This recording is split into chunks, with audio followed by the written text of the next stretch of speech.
Today's video, tinan mo guys yung ulan, utay-utay. Diba guys, utay-utay yung ulan. Sabi ng matatanda, pag ganyan daw yung ulan, ulang mayaman daw yan, utay-utay. Paano naman yung hindi mayaman, hindi makakapagtrabaho? Ay yung mayaman, maraming pera. Ay yung mahirap, walang pera. Pag ganyan ang ulan, hindi makakapagtrabaho. Utay-utay, diba guys?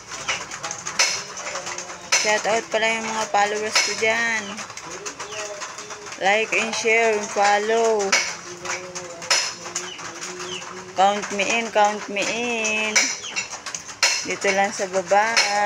Yung maliliit pa ang bahay dyan. I-follow and share. Thank you for watching.